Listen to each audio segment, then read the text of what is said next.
Hello? Okay, we are so back. ドクター、きっと疲れが溜まってるんだね。居眠りしてるのに、すっごく不安そう。ギューってしてあげたら、少しは安心できるかな。ゆっくり、穏やかに眠れたらいいな。私もわかるから。夢の中でも苦しいんだね。わかるよ。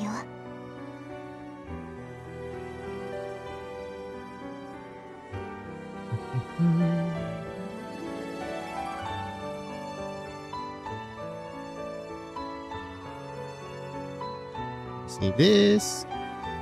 Remove this as well. Nice. Come on.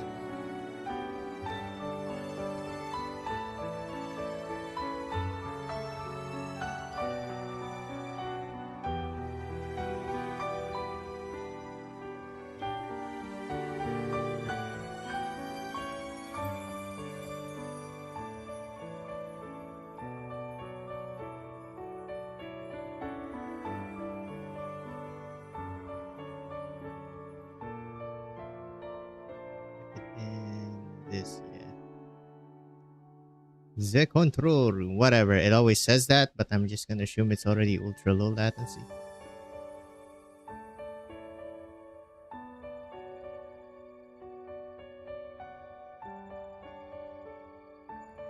Let me just go here and remove this one. Remove this one. Please load. Smiley face. There you go. Delete forever. Forever. Alright. This is it. Ah? Another one? Oh. It's just freaking closure. Okay. First, the rose. Cool. Come on, come on. Wizard. Is still not fast forwarded. Alright. Use the big one. Here we go, folks. First big one. Nope, got nothing. Paprika. Actually, who was the rate-ups? Other than Fang. Okay, can't get them. It's just Fang. So I got pretty unlucky there. We got everyone here except for the top two guys. Alright, single tickies first. I'm Lava, a caster. We're gonna here do to the join skips. you simply because I'm bored and want something to do. But I heard my sworn. God, we need the fast forward feature like 2 years ago. I mean, it should have been here like since Ebenholt's event. I still don't know why they haven't introduced it. This is insanely unlucky, bruh. All 3 stars? That is... Wow.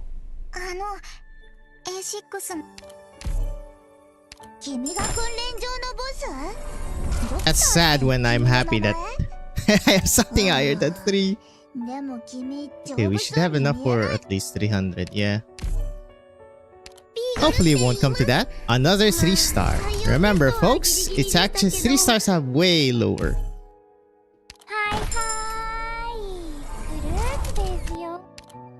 Nope.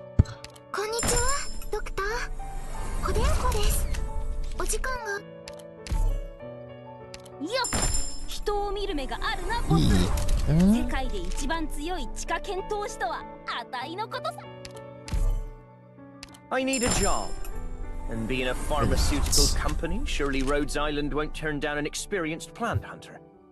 And the plant hunter in question is not... Hold up, folks. Hold up.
Alright. With that little detour done. So, damn, I got nothing Rhodes so Island far. Operator Fang reporting in. I got something I so look different far. from before. Oh, we got the 5-star. Yeah.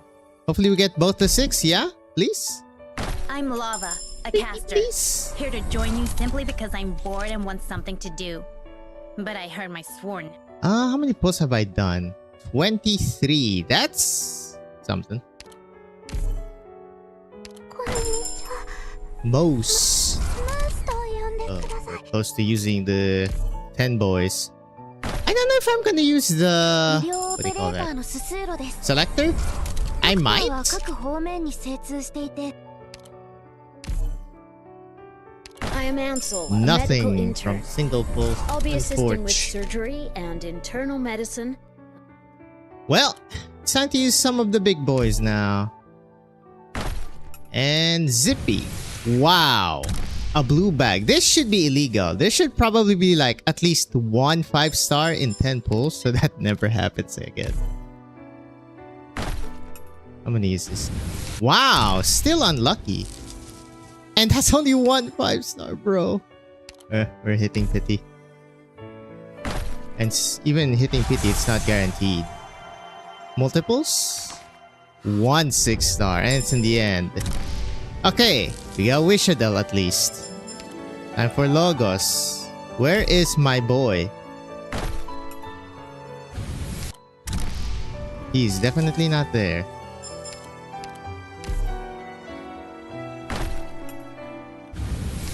Oof. It ain't looking... Okay, I got Santala. It's something. But it ain't looking good, folks. Oh, time to eat through my randoms. Ooh. Right. How many pulls is this? 86. Yeesh! It ain't looking good at all. It's all been single 5-stars as well. 96. Ugh, another pity. Another single 5-star. I even went over pity. That's very bad. Okay, I'm doing single pulls until I get the 6. 姫の命により天殿の補佐 Should be pitying soon. Rhodes Island Operator Fang reporting in. I look different from Pretty before. bad pulls. So. Well, I mean, I got wish it. I shouldn't be. Huh? When did I get my pity? どうしたの？ Is it 顔を 56? そんなに At least. 赤くして。 Well, at most. So I did get Wishadel. I am Ansel, a medical intern. Ain't looking good, I'll be folks. assisting with surgery and internal Hopefully I just get medicine. logos in there, be done. So I can actually start the story. カシャのチャンネルへようこ My little doggy. Rhodes Island. Oh, here we go. Operation Okay. Logo Pretty good pulls, reporting in. folks. I lied. I think this procedure calls for some formality, cumbersome as it may be. But Doctor, you're not thinking of leaving early again, are you? Leaving early. Alright. Yes.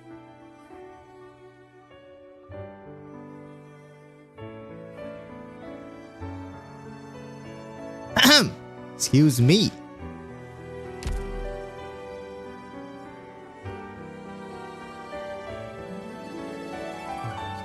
FB Lamau. Oh, my thorny boy. Yes. Oh, wait. God dang it. I'll just do this after. Ishadel. I'm pretty sure I don't have...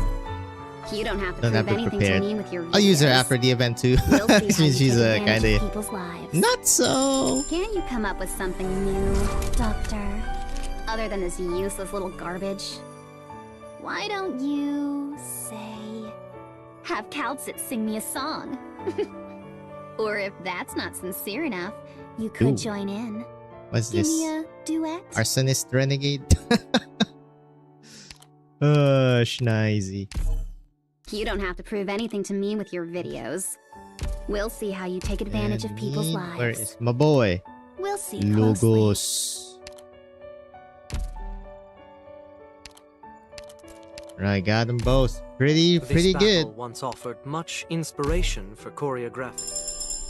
Choreograph. Sorry to arrive late to such an important occasion. What part are we at now?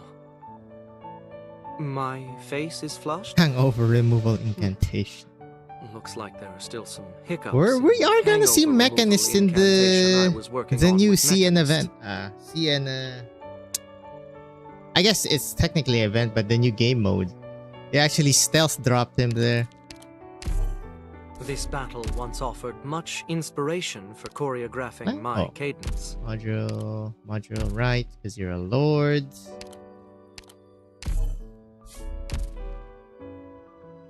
Oh boy. I don't even know what you do. Wow. Well, max spot Fang, whatever that means. What do you even do? Now I better At least understand promote what I've you, learned. Thank you for the promotion. I'll work even harder to improve myself. Oh, that was quick. Pretty good. Oh, Now I better XP understand what chips. I've learned. What do you even do? Attacks twice. Oh, she does nothing.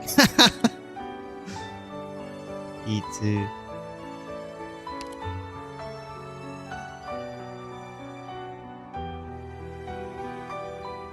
It's something. Alright, I'll battle over that later. Now we are in. No intro.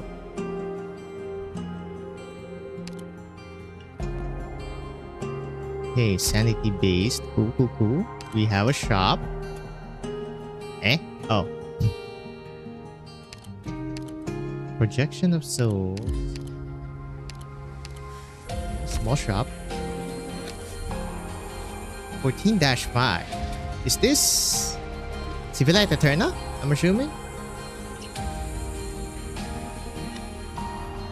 Hmm.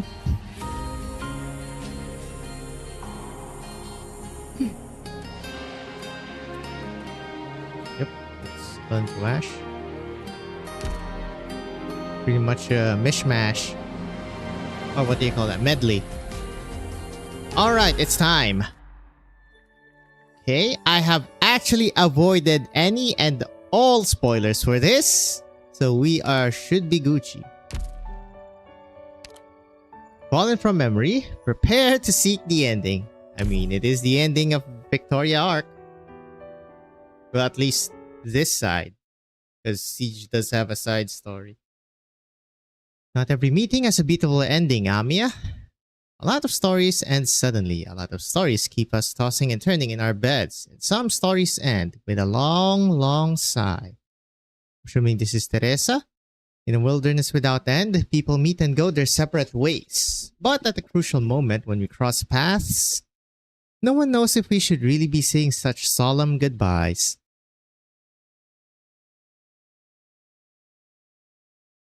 Alright. R.I.?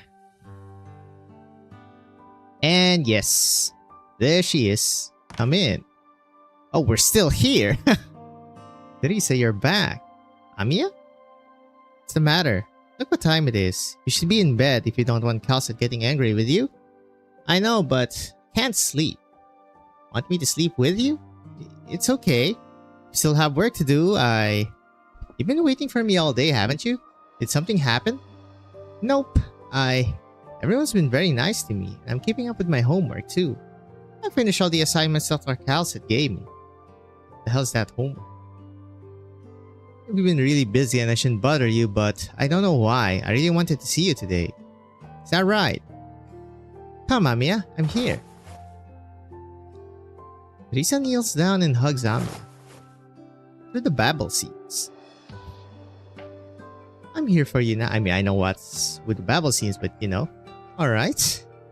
I saw you standing here, waiting by yourself while everybody else was gone for so long. So remember the look on your face. I don't get it. Are you worried about something? Isn't everyone saying we're about to win? Yes, there's always good news. Our fighters captured another town. We advanced our position once more. Casdell, our home, is closer than ever. But... Amiya, Babel still has a very long journey ahead of us. Our goal is so far away. I don't actually even know if we're still sailing towards our original destination. Teresa lets out a brief sigh and looks into the distance. Amiya follows Teresa's gaze but finds nothing. Babel does not exist to win victories. Never has.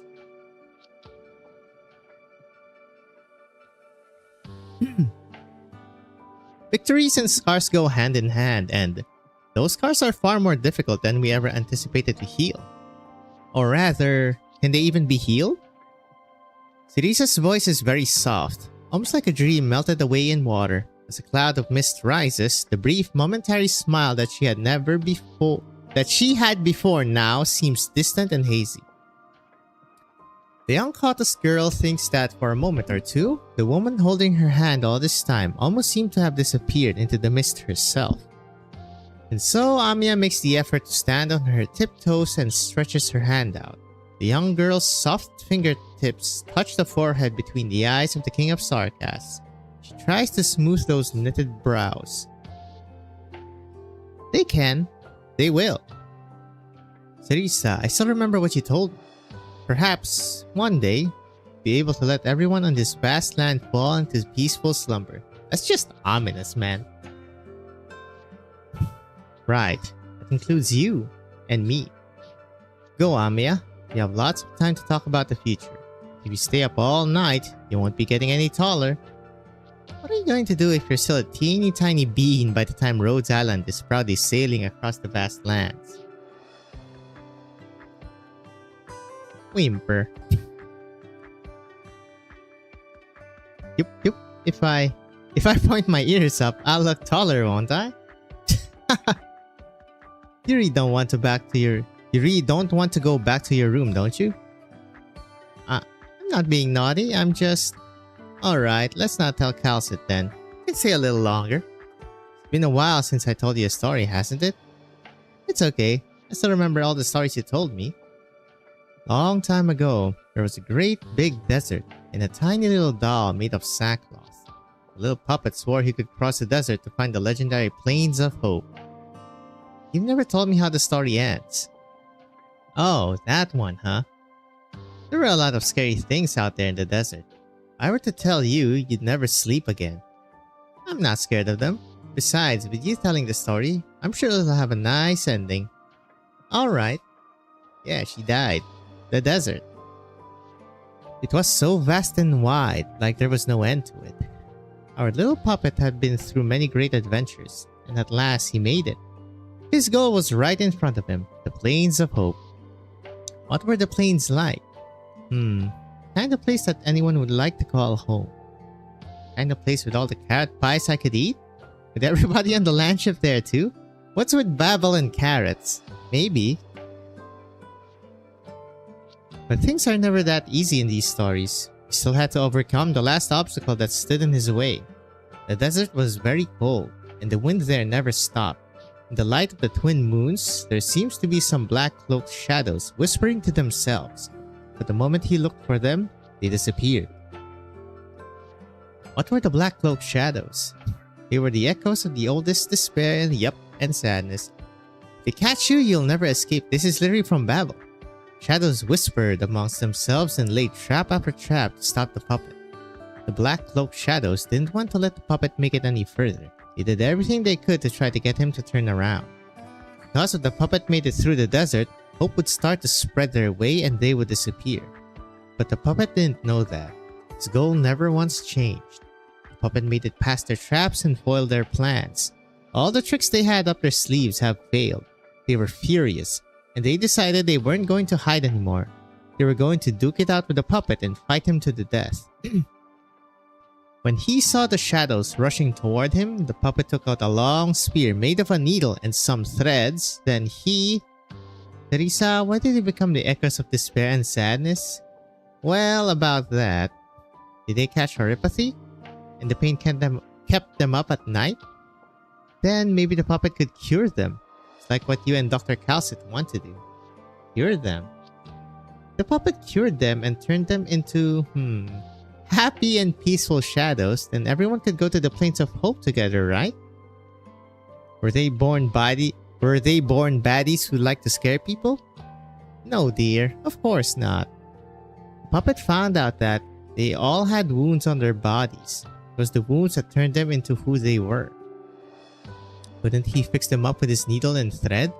Just like what you always do. Maybe. Perhaps it's worth a try. Yawns. Sleepy? No, I'm not. Did he do it? The puppet tried over and over. The stitches were thick and ugly. The black cloak shadows were livid. What happened next? Maybe. Peace and happiness don't really come so easily. But in the end, they decided to let the puppet go. The black cloak shadows watched the puppet walk into the distance. They decided they let the puppet give it a shot, but a big river stood before him. He didn't even know how wide it was. All he knew was that he couldn't see the other side of the river. He knew that the Plains of Hope were on the other side, but there weren't any boats nearby. There wasn't even a decently sized frond. What's a frond? A large divided leaf. Okay, palm. Okay, that kind of leaf. Huh. Well, learn something new every day, folks. What do I do now? Puppet thought to himself, and he decided to see if he could swim across. But he's a cloth puppet. Right, he was made of cloth. If he got wet, he would only get heavier and heavier until he sank to the bottom of the river. But if he stopped here, his journey would have been for nothing. He leapt into the water and found that the river was cold and salty like tears. Apparently, a lot of people across the lands wanted to go to those plains, but not one of them succeeded. It was their tears that formed this river.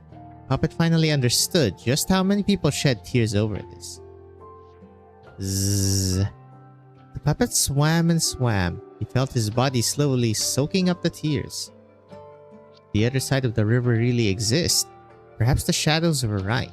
It was called the Plains of Hope because no one could truly make it there. People speak different languages and their hearts are not connected. Home. Home. The river meant that there must also be a source to return to. Sleep soundly, Amiya. Good night. Well, a little babble there. Just a little. Amiya has no idea how she got back to her room. That night, she slept very soundly. Did the puppet make it across the shore? What happened in the end? He drowned. A ravine suddenly appeared. Just like that, the two sides have lost contact.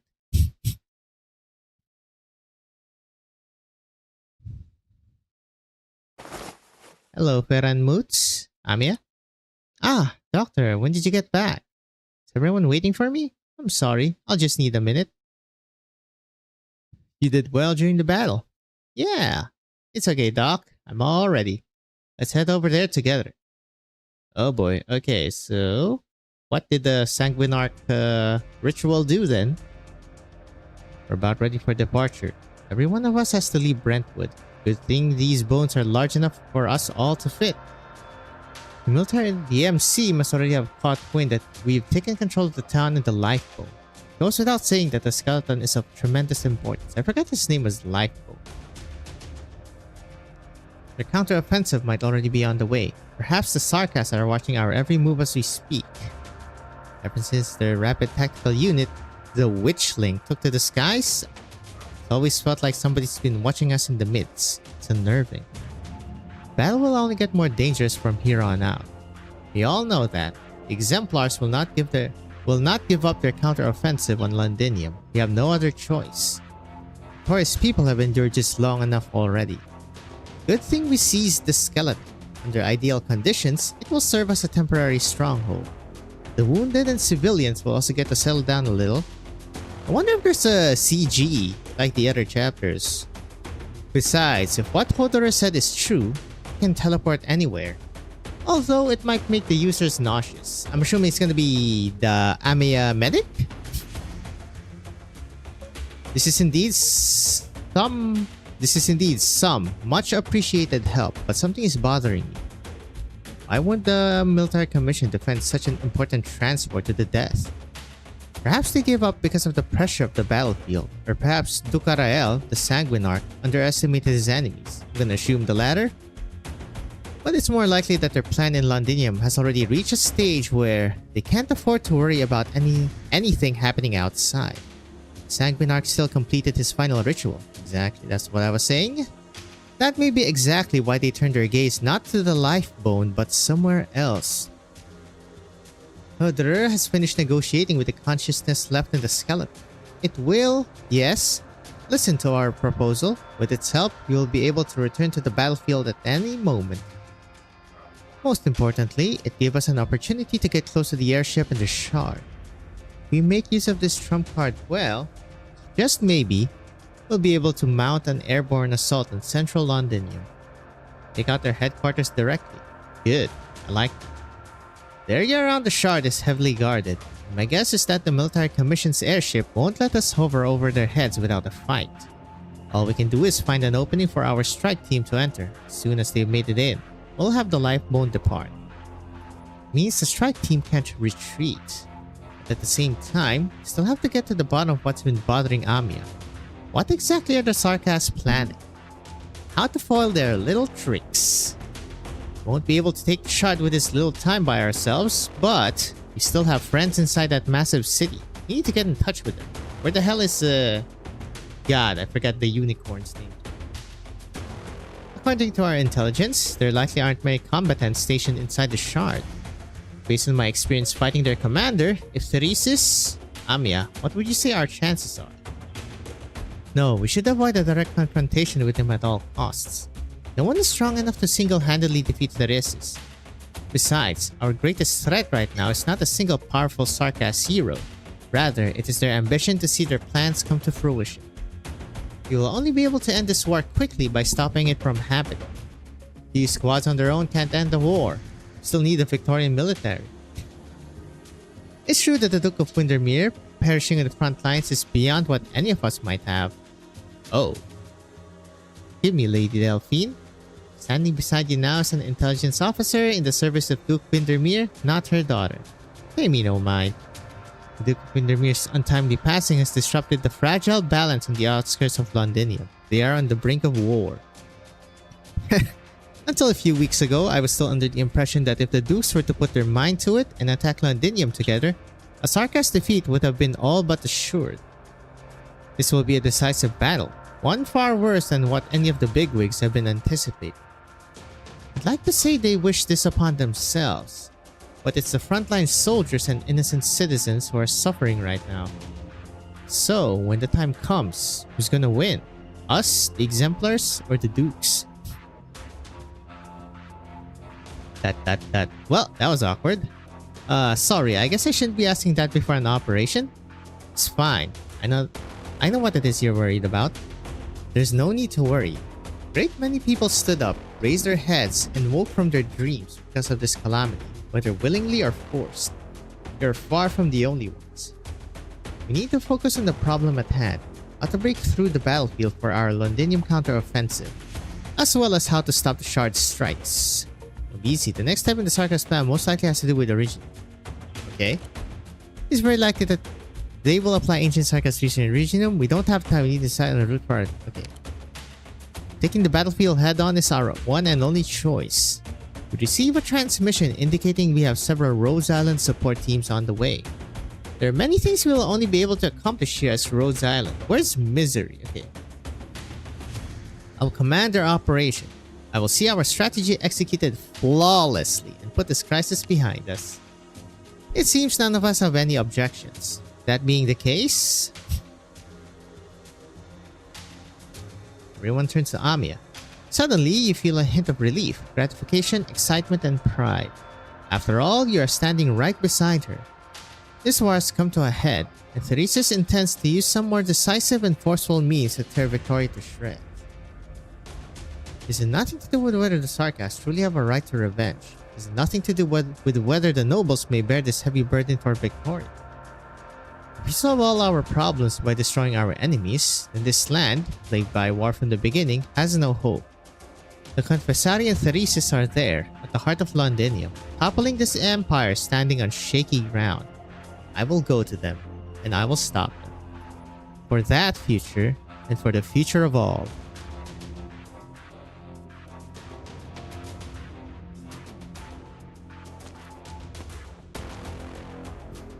Is the big gap like this a waste? I got some real juicy explosives from closure, enough to pack every corner of this place full. Ha! And they're still cooking up stupid ideas like mounting an attack on Londinium. This is the military commission we're talking about. Who knows what tricks Theresis got up his sleeve. So? Bomb the place, straight up.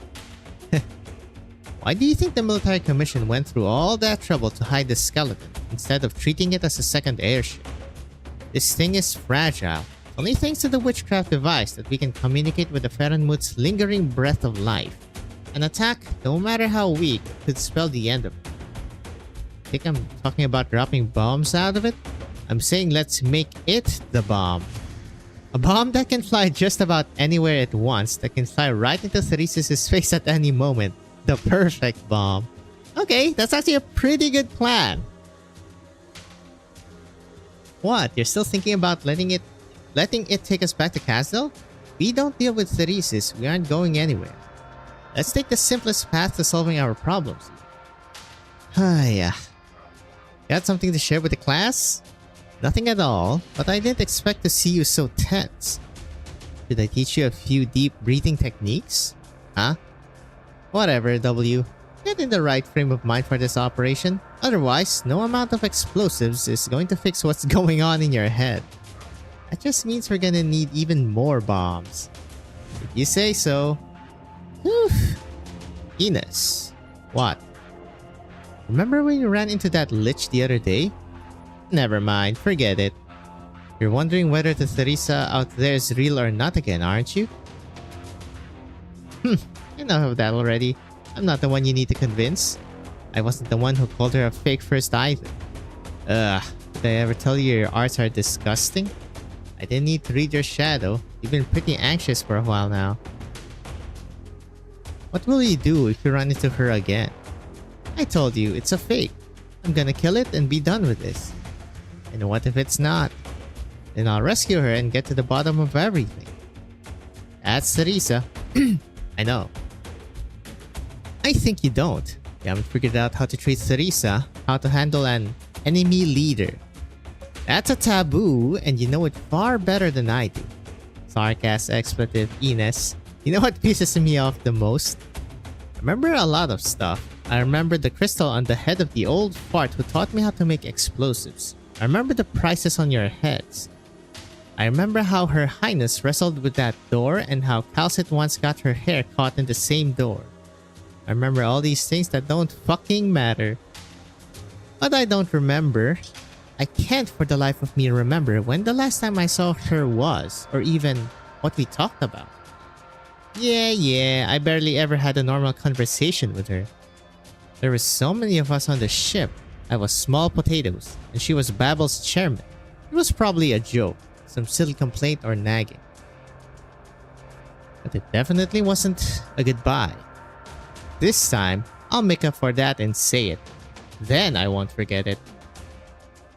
Anyways, I gotta get my mercs checking over their equipment. It's gonna be one hell of a job. Whatever you say. But if your legs give out on you and you need somebody to give you a good kick in the ass, you know who to call. Classic Dark Knights trio. Or duo. Heard they're still talking to Lifebone? Yeah. This nightmare has gone on long enough. We should be looking straight ahead. Huh, when will you become Wishadel? Wonder when the transition happens. Oh, hello. Theresis. All preparations are complete. The airship is ready to take flight. Yes. It'll all be over soon. Come, walk with me one last time, Theresis. Very well. The Military Commission of Casdell has secretly constructed airship docks just like this one in the support layers of several sectors throughout Londinium. This is the largest among them, and it is where the airship was born. The ship is seen as a terrifying weapon of war, a herald of destruction, and a flying fortress. But very few are aware of the original intent behind the airship's construction. It is to uncover a buried secret. And beyond that, it is to break free from an eternal shack. The brother and sister are walking the great ship dock down a long passageway where every Sarkas they pass stops and greets the two of them. When was the last time they had a nice walk like this together? Thinking about it, compared to the amount of time they have spent together, the days that have passed is nothing. But they were also long enough. What's on your mind, Teresa? I suddenly remembered that when Casdal was rebuilt into a nomadic city, we stood next to each other on the city walls, shoulder to shoulder, just like this. It was supposed to be a happy day, but then it rained. Some said it was a bad omen, but I still remember how the soul furnace's flames looked all the brighter in the rain. And there's more. I'm suddenly remembering so much. It's been too long. It has been too long indeed. From Casdal to Casdal, our goal lies right before us. There is but one last step in our plan. Those who walk after us will find a great city standing tall upon this land, and we Sarkas will do as we wish, seizing control of our own fate. I need you. Yes, I know. The warriors who once firmly believed in your path, the girl who is called the King of Sarkas, they've all come before you now. Of course they came. I've always believed they would. Have you decided how you will confront them? Never once been confused. But I had hoped this day would take longer to arrive. Now that it's come to this, I actually feel I underestimated those I should have had faith in. Teresis, I'm delighted. I'm delighted that even after we made this decision, they are still willing to stand up against us. They are decisive and strong, and they are growing at an unimaginable pace. Perhaps they will make their way to you in the end. They may be much stronger now than the woman I was. The one who couldn't accomplish anything. I'm looking forward to it. Then, it's time for me to leave too. Teresa steps onto the airship's gangway, while Ceresis remains where he stands, quietly watching her. Gangway. That's a airship thing?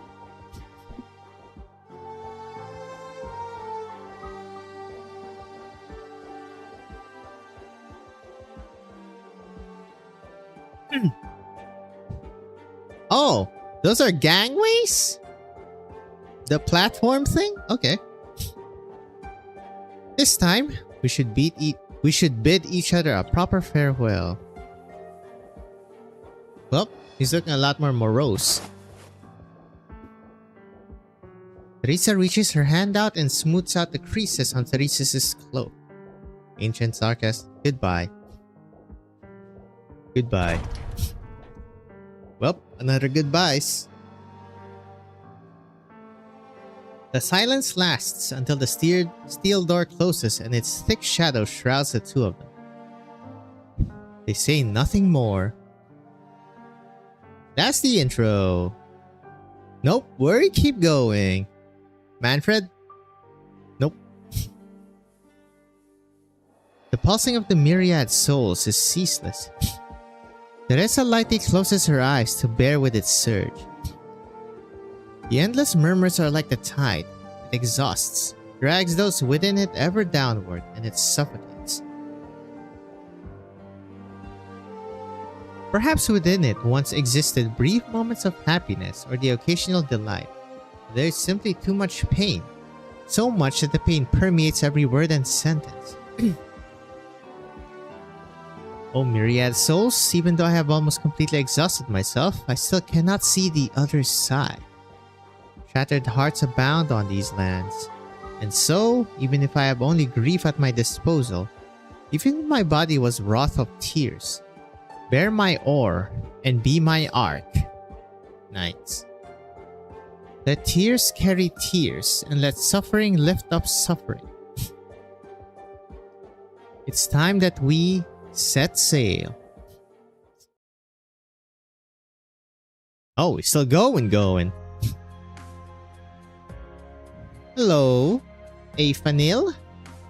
Logos is examining the bone whistle in his hands. He knows every pattern carved into it and every wear and tear on its surface. He remembers receiving this from his mother when he was still a small child. Sound was not nearly as sonorous and vivid as it is now. So, this is a Banshee's bone whistle. My first time seeing the real thing. Banshees are a rare sight among the mercenaries to begin with, much less one with a bone whistle. That said, I've heard plenty of stories about bone whistle. It's a symbol of terror. Its sound foretells death's pursuit. The Banshees portend death and willingly serve as the embodiment of death and danger. I rarely ever saw you use the whistle. Not at Babel all those years ago or at Rhodes Islands now. The vampire accused you of rejecting the power of your bloodline. It already sounded. It need not sound again. Metaphors about death itself are a dime a dozen, but what comes after death? True, the Banshees portend death, but nothing more. Death wasn't the end of all beings, and there was more than nothingness after the toll of the death knell, then this foretelling would have been meaningless. That's why we set down the bone whistles for bone pens. New meaning is born from the pen's tips, while the past is only recorded by the same tips. This is why we stand together now, Hodder. Is that right? Yes, toward the other side of death. Rebirth. Matters not what Theresis intends to accomplish. This war will not and cannot be allowed to develop into a raging fire that destroys the Sarkas, as history has seen countless times before. Having burned for so long, this hatred cannot be easily extinguished, but we can stop it from engulfing all souls upon these lands. That includes each and every race there is. Doctor, hold on tight. The final battle is about to begin. The Ferranmut skeleton wriggles its body and once again dives straight into history. Fragments of time are like bubbles in a muddled stream. After they break up, the remains are still vague and indistinct. Amiya feels the ripping space-time rushing past her.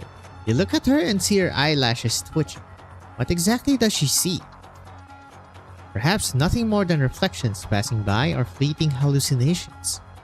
The distance between memories and history is always much longer than we expect.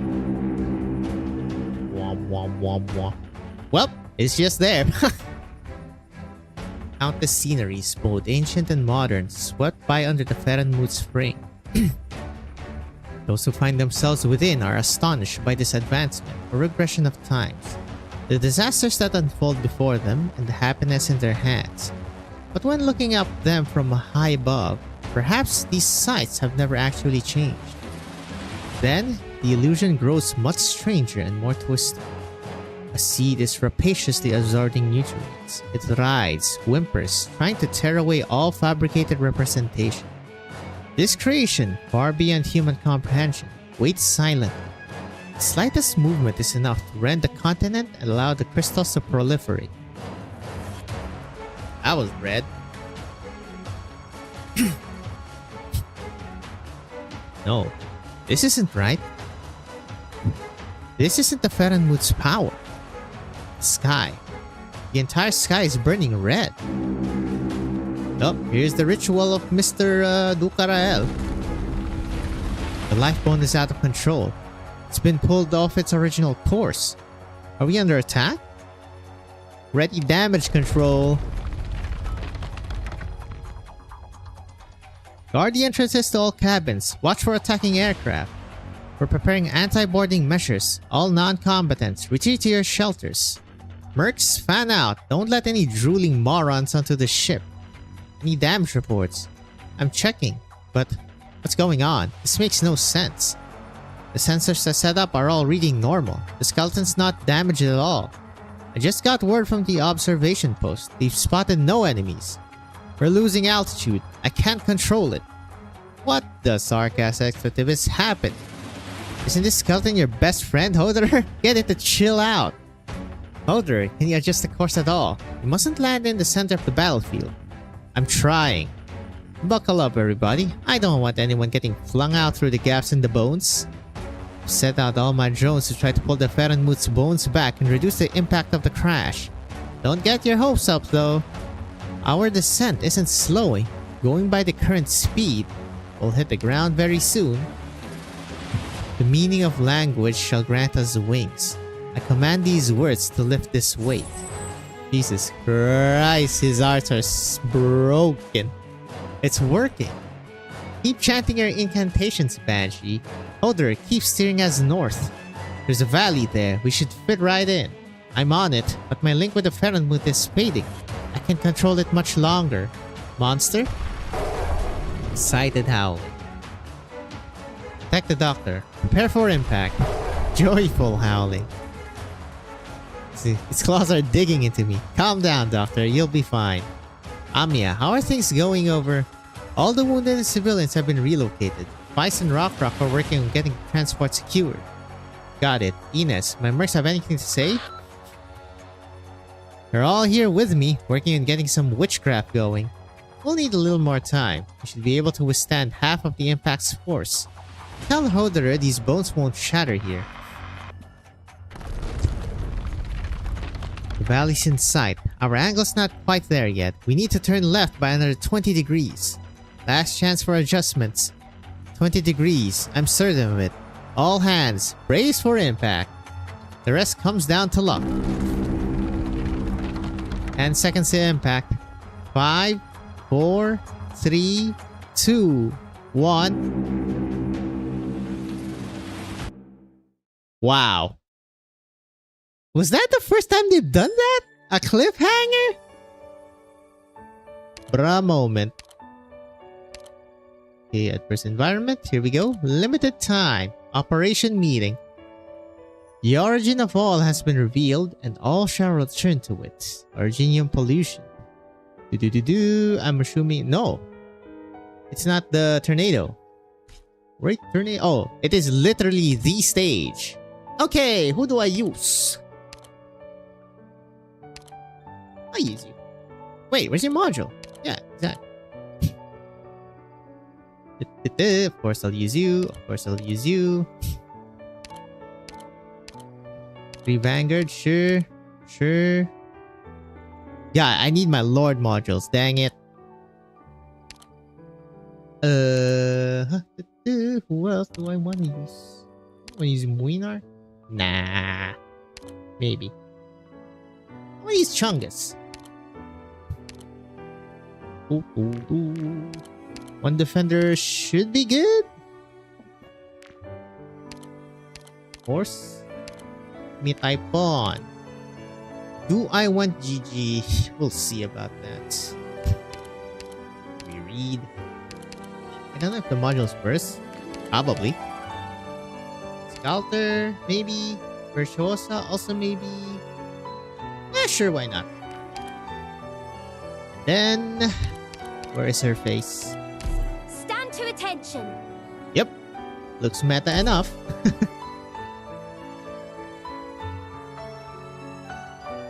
Which ones are the farm stages?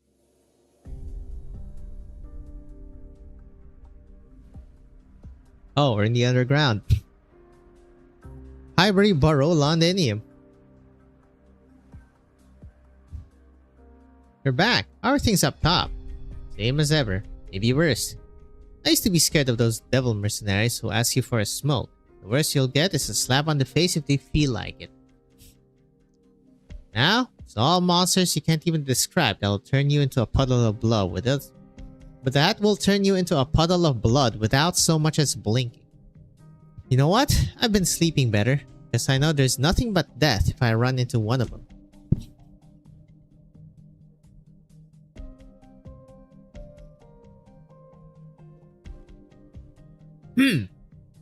What are good? Are the Sarkas still grabbing workers off the streets? Didn't see anything. We didn't dare go too far. Doesn't seem like the Sarkas are interested in running the city anymore. There's no one maintaining public order. They couldn't fully occupy Londinium, could they? What use is it to them? Are they really planning to drive the Victorian capital all the way back to Castle? Who knows? Honestly, I haven't a clue what they're trying to do. Why go through so much trouble if they just want to kill everyone? Hello, Catherine. How sad. Those who betrayed their friends for a better future are soon betrayed by the better future. Yep, that's you guys, by the way. No one expected things to turn out like this. You know, we didn't mean to. Let me guess. You mean us no harm but handed us to the defense forces out of fear. How kind and gentle. You all deserve a medal. Catherine, we... Save it. I don't have time to dig up old grudges. Not that it will help anything anyway. At least you didn't gift wrap my head and fists and give them to the Sarkas. The question is, what do we do now? We can hide here. We know the underground passages better than the Sarkas. That's your plan, Tommy? Live underground for the rest of your life like a palpy beast? Why don't you just go hide in a coffin then? I don't blame you for what you did. Given a choice, no one wants to go to war. But war is here now, right here in our homes. There's nowhere to run. I ran into a few fellows who said they could get us some decent weapons. I reckon... That's thunder? Rain would be really nice right now. All quiet under the thunder, eh? Why is it shaking? Is Londinium on the move? But the mobility level is... Something's not right.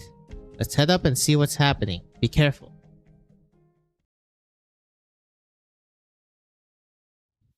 Oh, hello. What is it, Catherine? You're blocking the window. The massive silhouette of the shard is just visible from here. The most familiar sight and the pride of all who call Londinium home. But the annoying yet comforting blankets of clouds above are nowhere to be seen. Wait, what's that on top of the shard? Take all the supplies and contact everyone we can. We need to move deeper underground now. Hurry! What's happening here, eh? 15 minutes earlier? Is this Wellington? Silver Rock Bluffs, Londinium outskirts. Nope, it's Caster. What are you wearing? We're approaching Silver Rock Bluffs. Means the attacks will start soon. When I first heard Wellington's plan a few days ago, do you know what my initial reaction was? You thought it was too ambitious, Your Grace. Ambitious? I think you mean crazy. Yes, crazy. He wants the entire Allied forces committed to the front lines. 13 dreadnoughts, 45 assault ships, 172 gunboats, 86 transports, 10 support ships, all our artillery, and 180,000 infantry, including the entire reserves. It wasn't an inquiry or request, it was a notice, almost an order. The Duke of Wellington has also abandoned the traditional Gaulish formation of multiple battle lines, instead having all fleets form single files to penetrate the Naxxiter line all at once. Gododin and our forces are to be responsible for fire support and clearing out casters in the Sarkaz rear, while Wellington's vanguard charges at the center of the Naxxiter formation. The Silver Rock Bluffs, currently under Sarkaz control, is a key pass between the Redmane Mountains and the Duskglow River, in a highly defensible position. The enemy can easily retreat towards Londinium, even if we win the battle. I would have staunchly opposed the plan, if it was not Wellington who proposed it. But you and the rest of the high commanders eventually consented to it. We've seen similar tactics in the military academies. They were the same tactics used in that legendary battle of the War of the Four Nations, in which Duke Wellington fought. Victorian Lithanian alliance split the Gaulish lines into three and quashed the resistance. That battle put Victoria on a new course for the next several decades. Glorious as it may be, the past is no place to find refuge in. You also think the Iron Duke has grown old? Wellington is a military genius. He commands battleships with the same ease and grace as a Lithanian virtuoso. I have never seen anyone quite like him. He is not one of those fools blindly chasing the glory of the past. Sarkaz is not the end, but merely the beginning of the end of the real battle. As for here and now, not just Wellington who needs a decisive victory. The Sarkas have the shard, and they have successfully fired it before. They could attack us or anywhere in Victoria at any moment. However, our war scholars deemed any losses from Sarkas catastrophe attacks to be within acceptable limits. Those losses will not compromise our ability to achieve our strategic objective. Sarkas have not refueled Londinium since it deviated from course. The city is immobile as of now. Once we take the pass at Silver Rock Bluffs, the Sarkas will no longer have a terrain advantage, and the allied fleets will have a clear path to Londinium. Indeed, if everything goes well. We will be able to end this meaningless stalemate as quickly as possible. Don't think so? I mean, the Dukes have been stalemating this entire time. It's literally the reason why the Sarkas were able to enter. Yet the word stalemate isn't an apt description for the Sarkas in Victoria. Yep. Telegrams from the caster hold are increasingly impatient. One cannot fault our backers for it. War is far too expensive. And lucrative. I guess it depends who you're talking. A promise fulfilled too late is a promise unfulfilled.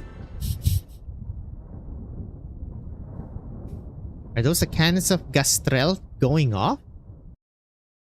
The Duke of Wellington's attack has begun, but it's not time yet. Your Grace, what's that red light coming from the distance? That light, it's coming from the top of the shard. Hail Wellington right now. We must... Whoop. Classic getting engulfed in white lights.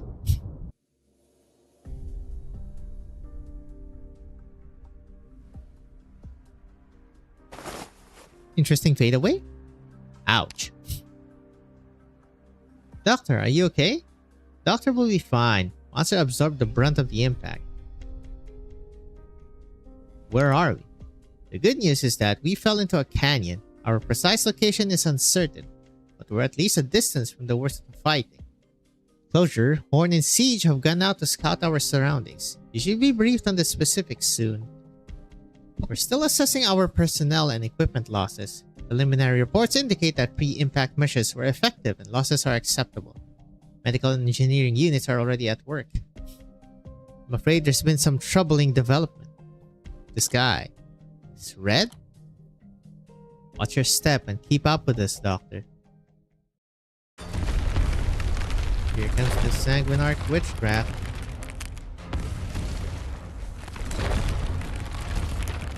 Yep, this is the... Oh, this is one of the CGs they showed. Suffering extends its reach to every corner the eye can see. From the top of the shard, Originium spreads like a plague, devouring, assimilating.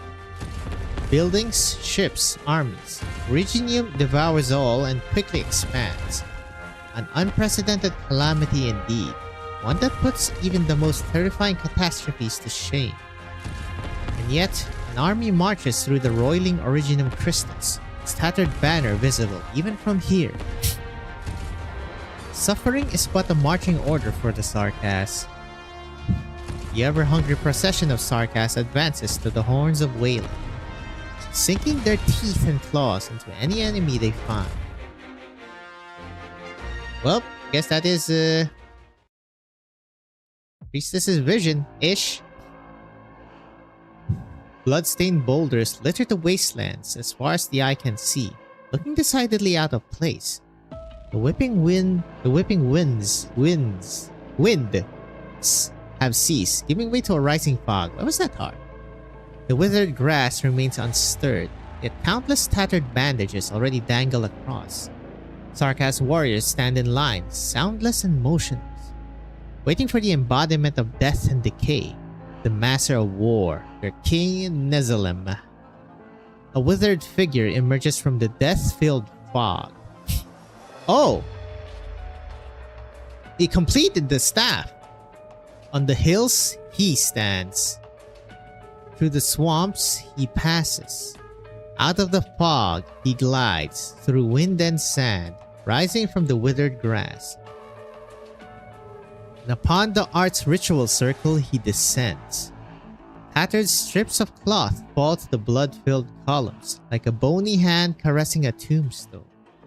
Only the most seasoned warriors recognize that the Naxxter's tattered ribbons, like the banners on Castel's walls, belong to generations of ancient Sarkas tribes. Their form ragged, their symbols recognizable, but their scent of war unmistakable. Nezalem. Dukareel, Regent's Crimson, Prince of Blood. We were never close, but the contribution that you and your blood made to the war is undeniable. I bear witness to your glory and shame. Slayer of the Ferenmud in the midst, Jailer of Time, Usurper of the Royal Court, Executioner of Kings. You denied the path that we now walk, as you've denied the meaning of the Black Crown. But you gave your first and final drop of blood to the Sarkas. Your power shall not fade away, nor shall your anger, your hatred, your ambition. He spreads his arms wide. A black fog of decay rises, swallowing every boulder. Red fades into sand and dirt, vanishing into the mist. The warriors do not speak, but the earth begins to rumble as ancient witchcraft spreads across the battlefield. Yep, here come the screams. War, we nourish you with our best, their blood and bones at your behest. We are the living and the dead. Together, we march as one. Black fog dissipates. A drop of blood forms at the tip of Nezalem's staff. It is the purest blood, the only blood that death and decay cannot touch. Oh, hello, what the hell are Salus doing here? This is the blood of Tikas. It evoked the call of Amnanam, but was lost in the battle's art circles. The Confessaries searched 70 of them without finding it. But Nezalem, your highness, you have found it for the region. The drop of red liquid drifts towards Salus and enters her wrist. It's safe, Confessaries. Of course. I vow to protect it with all the strength of my bloodline, my life. The vampire art circles are still active. What of the sanguine arc of vampires, the purest bloodline, the cruelest of the sovereigns, the pride of the Sarkas? Did he really die so easily, at the hands of the young banshee and the rabbit? He has not joined the myriad souls, but away has he drifted. What a shame to waste so much blood. Meddler of bloodlines, do not desecrate war and death with your flippant insolence. Oh wow, apologies, your highness. I was merely lamenting the loss of the Sanguinar. Then keep his legacy safe. His blood will continue to fight with us. Of that I have no doubt, sovereign of the Withered Court. The blood of Tikas will fulfill its duty. The mere tremble of Amnanam is enough to burn the heaven red and bring upheaval to the earth, and its final descent shall free our faith from the manipulation of Originium, as the myriad souls have so long fate. War will crush all obstacles beneath his heel, even fate.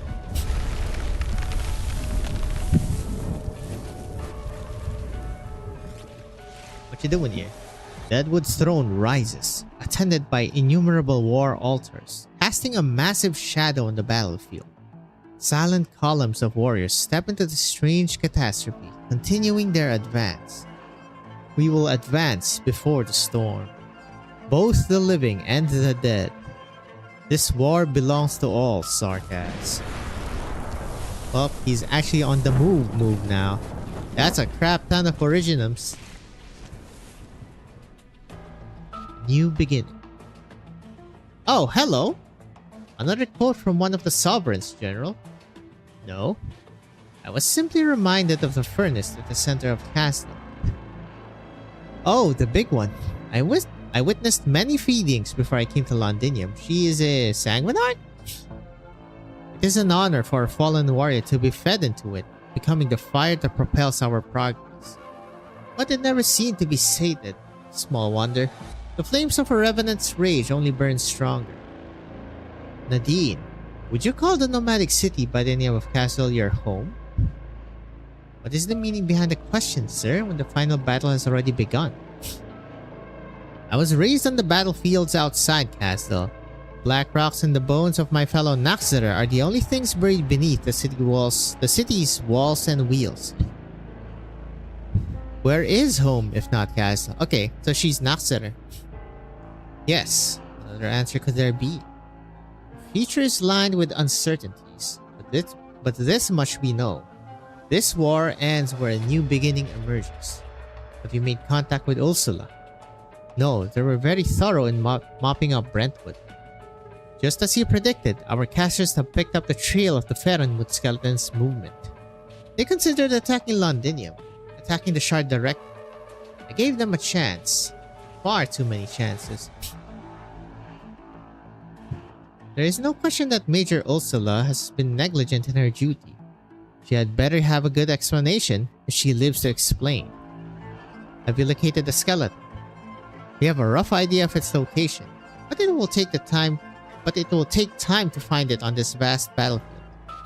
Should it take a squad there personally? No, I will. You will retake the Ferenmut's spine or destroy it. You must not fall into the wrong hands again. You're going yourself. Those mercenaries have interfered too much. They must be eliminated. Before that, though, we will finish the ritual. Our Naxxter ritual, I don't think you cared much for tradition. Cyclops, Lich, Wendigo, Banshee, more and more have left. You've never seen these royal courts and castle, have you, young Naxxter? I suppose not. Other than the Naxxter, it's mostly been vampires. Not the best neighbors, but you start to miss their smell when you spend enough time in Londinium. The blood of the fallen has returned to the earth. There will be no new Prince of the Crimson Court. How many sovereigns do the Sarkas have left? No new prince, huh?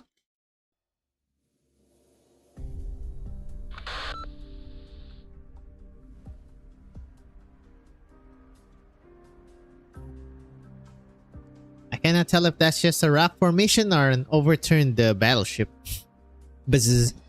Logistics to command. We've encountered a catastrophe near Sufrioch Chasm. At least I think it's a catastrophe. We're being grounded in the tide of Originum. The ship has lost power, weapon systems severely damaged, all systems inoperative. Defense systems offline. No response from arts unit. I repeat, all systems inoperative. Enemy spotted. Taking heavy fire. Mobile arts devices. Bzzz. Data. Automatic rec. Oh, hello. None of these messages made it out. The entire communication system is scrapped. I think that so many have died to protect this little metal box. I salute you. Whew. Bow hurt. I shouldn't take my hat off. Our forests are unpredictable, aren't they? There's enough intel about the shard to fill an entire building. You and I must take the blame for our present circumstances. The man in the hat looks down at his counterpart. The man on the ground lies motionless, buried to his chest in crystal-filled dirt, but the little box that he clutches in his left hand remains spotless. Trilby Asher pulls the rim of his fallen comrade's hat down, covering the face that no one knew to begin with. It took a little more effort to retrieve the communicator, but war has made him a rather proficient undertaker. Intel retrieved. Communications are still being jammed by severe interference. A little progress is better than nothing, I suppose. The Duke of Fife and the 6th Infantry Battalion were ambushed. The landing attempt on the Crumley Plate has failed. Unable to reach the Duke of Godadin's scout fleet. Shetley has been lost. Large-scale unanticipated geological changes across the Silver Rock Bluffs front. Active Originum concentration above threshold. No good news. Are those troops? The ID code is... My, what a miracle. I'm a lucky man indeed. Oh, hello. That's a... Auxiliary troop, no? With the ribbons. Oh, he actually got. Assuming. Well...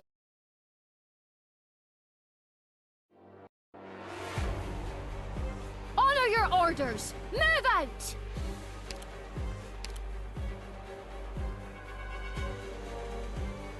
主の名を掲げ、この旗の下へ集え。これで分かったでしょ? I'm listening. I know better than Mr. Staff. Don't keep me waiting.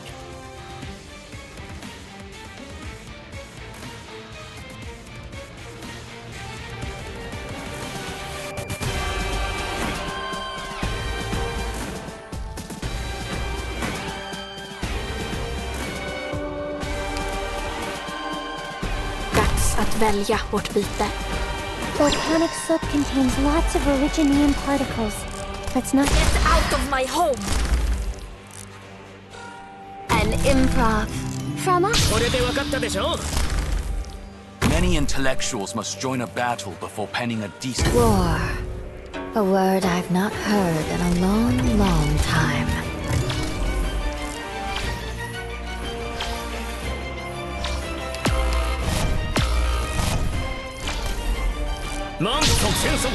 Clear skies for Qingming, rain clouds for Guyu. Melt away, life-depriving stone.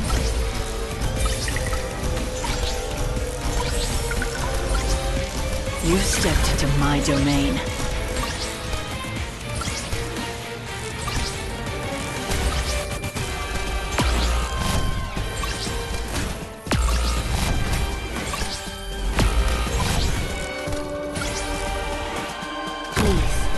Trust in me.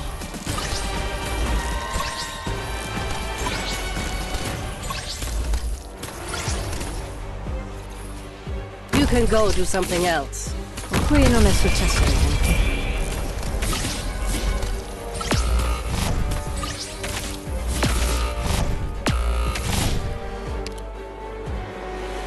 Picked out your bait yet? You should hide your fear. Qui non è successo niente. Many intellectuals must join a battle before penning a decent verse. 相手のターゲットは誰かな? 1,000 moves in one breath. 新速戦速決 After all this time, you still tend to war for solutions. Mission accomplished.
That's the Duke of Caster's crest. Let me have a look. Bzzzt. I'm short on time, so I'll make it brief. Stone of the Sword, wow, Excalibur, has arrived at Silver Rock Bluffs. But the sarcasms and their tricks are worse than we thought here at the front line. My advice is head to the battle from the southwest. Bring the sword. Bzzzt. I have honored my vow, so the rest is up to your highness. Bzz.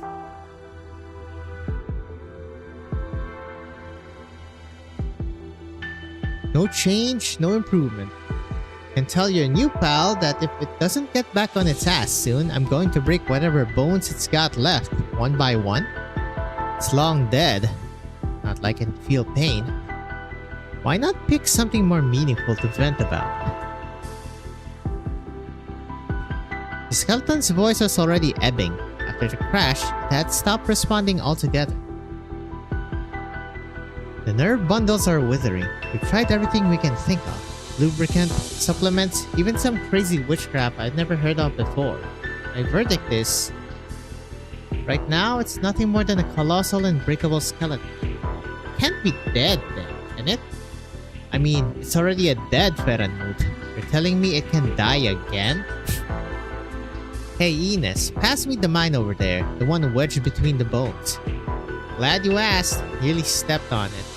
And also, what kind of psychotic idea do you have this time? Oh, just following your suggestion. I'm gonna find a proper target to blow up. Isn't that old friend of yours supposed to be the skeleton whisperer or something?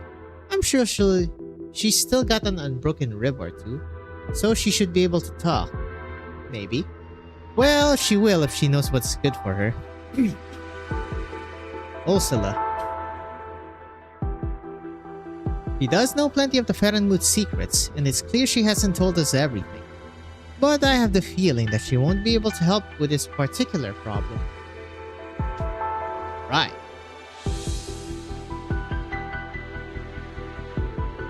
Source of our troubles is what's hidden in those dark red clouds above our heads. That's exactly it. Ah, the all-knowing Calcid. Let me guess, you've got even more bad news for us.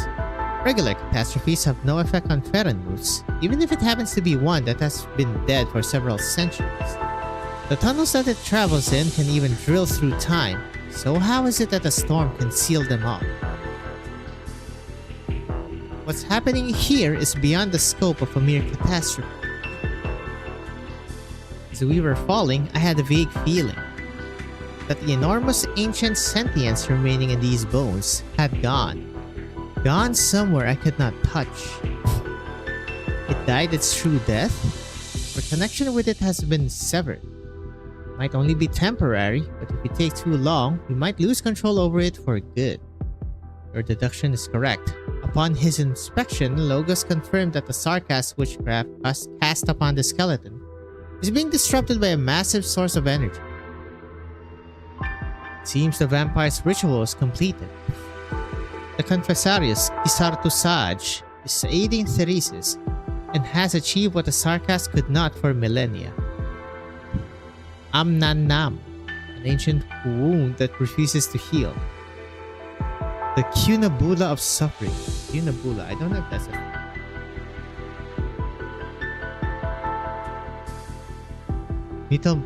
multiple meanings, a cradle, original. Okay, we say that cradle, the origination. Mind skipping to the part where we can actually understand? I don't have all day. It was the first curse, just as it was the first originium. Isn't that just a legend? You know, the made-up kind in the storybooks that Hoodler loves to read. Legends are a shadow of reality, despite all the untruths and half-lies painted over them. Say nothing of the fact that this is a Sarkas legend, a T-cast legend. Sounds to me like Theresis is cooking up some real serious beast shit to hang over Victoria. I fear that this, too, is the reason he chose Londinium as his base of operations. Shroud's ability to influence catastrophes and original is already sufficient for it to become an Anam's beacon. Across all of Terra, as it is now, this is the one place that it can descend. Well, out with it then. How do we wreck this thing? At Terra's current level of technology, there is nothing we can do. The only good news is that it has not yet fully descended. Have you figured something out, Logos? The drop of blood that the vampire possesses, the one he calls the blood of Tikas, it is still fulfilling its duty. The reason why Amnanam is able to leap across... Okay, let me actually check if that's a thing. Oops. Amnanam. That is not a thing so far. He's able to leap across millennia and descend once more is because of his prayer. The blood's master has fallen, but the connecting veins hold steady. If we are to prevent the re-emergence of Nanam on this land, we must break the vampire's curse, quelling the hatred that resides in this drop of blood. I think I can give it a try. I was blighted in battle with the vampire, and its influence on me has not yet waned. By virtue of this, I am able to sense where the blood of Tikas is. It is at the rear of the Noxeter army. It will likely be protected in the Confessarius altar and heavily guarded. The amount of time required to break through the entire Noxeter defensive line would be too much. We could cross the Redmane Mountains, bypassing most of the war zone. Taking that route carries a similar risk to storming the battlefield. Our observational reports indicate that the Redmane Mountains has been completely transformed by Ananam's influence. They are now blanketed in active Originium. I need not remind you of its extreme danger. But it might be possible. Shining has gone ahead to seek out Pisar Tusaj. If things go well for her, she will be able to come to our aid. Here comes Kirsar Sinag. Shining Altar is still not out. We did get Siege Altar though. I support the Doctor's decision. It's the plan that saves us the most time. If we keep delaying until the Ananam Dr. Calcet speaks of completes its descent, it's used by Theresis as a weapon. Then we will have lost any chance we might have had to turn the tide. Even if there are risks, we must forge ahead. Endwalker, I'll need your help, W. Need some hands to guard this pile of bones, right, Bunny? Righto. This skeleton is crucial to our next operation. Besides, Order needs it too. There's no doubt that the military commission has been watching us ever since we crashed. The way I see it, makes no sense to hand back something we fought so hard to steal in the first place. Give me a time frame. Time now is 1800. 3 days. Surrounding terrain has been completely transformed. You'll need to pass through a wasteland filled with unknown dangers. Given also the fact that battles will be inevitable in our journey, I estimate at least 3 days to handle the blood of Tikas. An immobile skeleton makes for an extremely conspicuous objective. Guarding the site will not necessarily be easier than the raid you carried out on it. I propose that Ascalon stay behind and help protect the lifeboat. My job is to stay by your side and keep you safe, Doc. During the Sanguinarch's attack, it was my error that led to your injury. Dangerous mistake I do not intend on repeating. The lifeboat is vital and Manfred is likely to order an assault. You understand him well. I agree. Sarkas will be reliant on their commander, personally overseeing the battle and making decisions. If you're able to stem Manfred's advance, then that might relieve pressure on the mercenaries. I will respect your decision. What about a gang of useless Victorians? Are they going with you? Yo, chill. Head to the front lines at Silver Rock Bluffs. Wait, are you saying you want to lead just a couple thousand men? Some of whom are civilians who barely held a weapon? Straight into battle with the Noxeter army? You have your legends, Sarkas, and we have ours. We have the Sigh of Kings, the blade that can cleave catastrophe in twain. Since the Sarkas have controlled the storm, then it's time that this sword plays its part. We've been contacted by the Duke of Castor. An invitation, to be precise. It is as we surmised. Since the Sarkas started their strange doings, the Victorians, or rather, the Ducal Alliance, have been heavily hit. Castor, no. Any Grand Duke ought to have figured out exactly the kind of circumstances Victoria has found herself in. We've all seen those altars spewing that red light, or any light for that matter. As it stands, Londinium and all the battlefields surrounding it have become a giant art circle. This is how the Sarkas fights. Not like Lythanian, not like Ursus, not like any other nation's tactics that we are familiar with. The Trilby Ashers will have told Caster that all the intelligence they have gathered so far is useless when it comes to Sarkas tactics. The size of kings. No longer will this piece of steel I hold in my hand be merely a leverage to get Caster back to the negotiation table. It will turn the tide of war, bringing true change to the battlefield. None of us knows when the next catastrophe will strike. I don't know what form Caster's Stone of the Sword will take, but no matter if it's a square room on wheels or an odd contraption on an officer's back, I'll find it. If we can quiet these storms, then I dare say that the battle will become somewhat more evenly matched. From Sir Friar Chasm to the front line at Silver Rock Bluffs, it will take you 2 days, even if you follow the road that the Dukes have cleared from the westbound forest to Gibsonham. The Duke of Caster will be more than happy to snatch away the Sigh of Kings, if afforded the opportunity. It will allow her to lead the Dukes in this difficult war, and move her one step closer to the throne. And she will not be the only one attempting to do so. I am aware.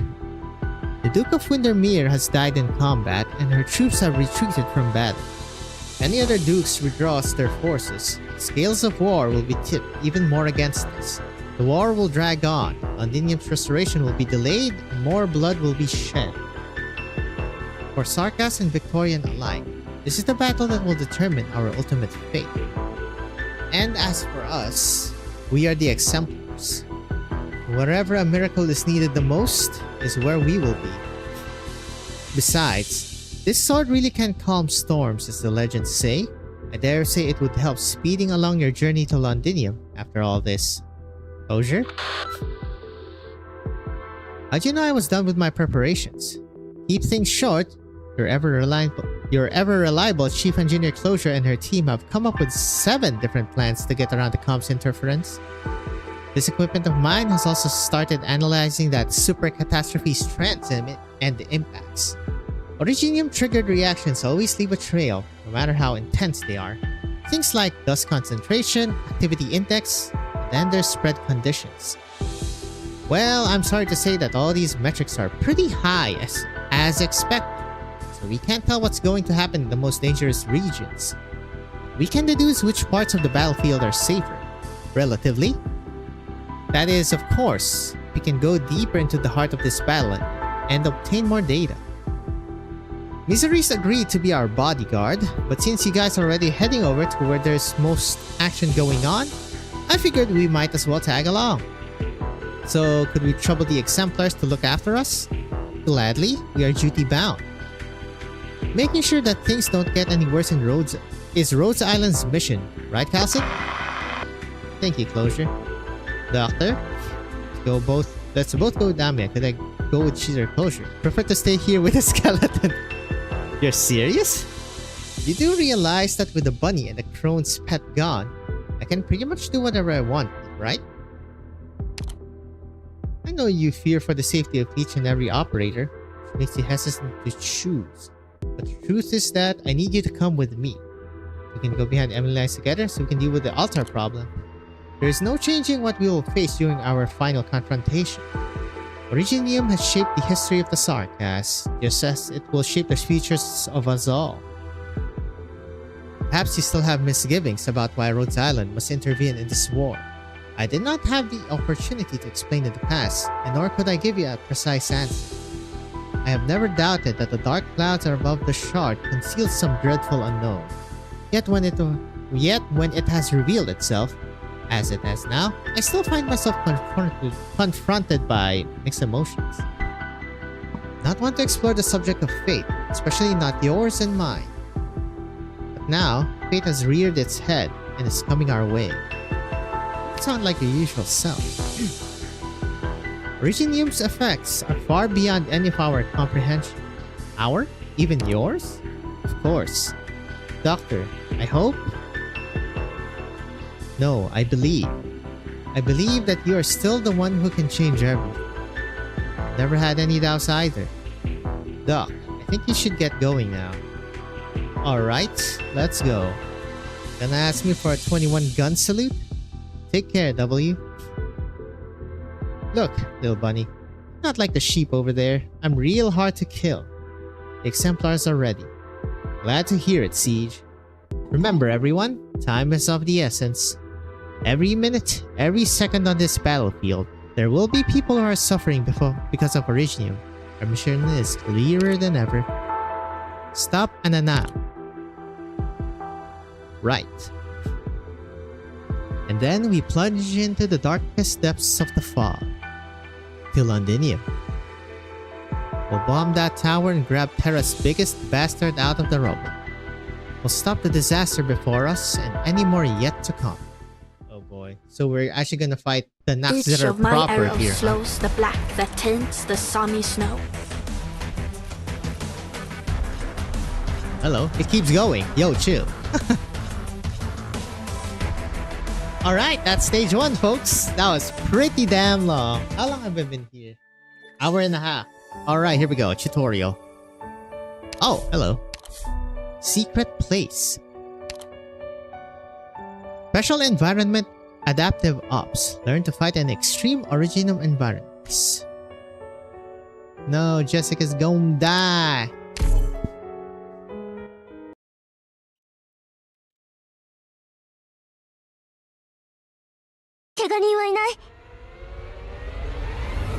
God, I need more water. Okay, this is where it tells us that this baits. I don't feel so good. There's a lot of activated Originium here. That's because you're in an area contaminated by Originium pollution. These are common on battlefields in the outskirts of Londinium. Operators deployed in them will take continuous damage and have reduced SP recovery. Okay. Try to avoid them when deploying. Ouchie. It's killing them too. What's that storm in the distance? Looks like it's heading towards us. It's an active Originium storm conjured by enemy arts. It has the same effect as Originium pollution, but even stronger. Active storm? Why is it heading our way? It seems to be drawn to the wizard altar. Oh.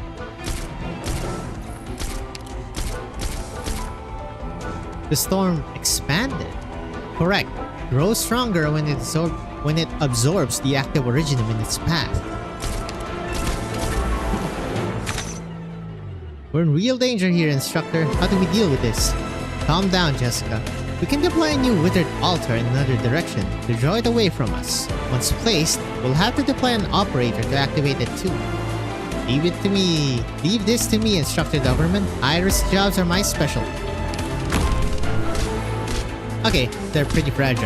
You have violated the fire regulation.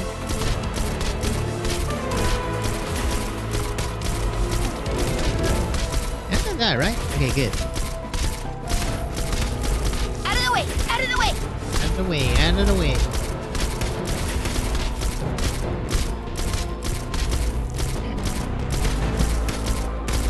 Mission accomplished. Cool. I'm assuming it's gonna go to where it got activated.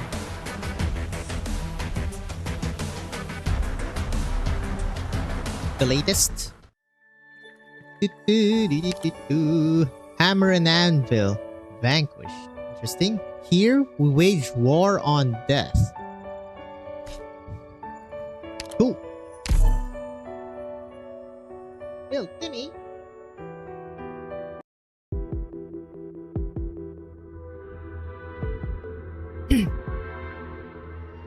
13 hours into the operation.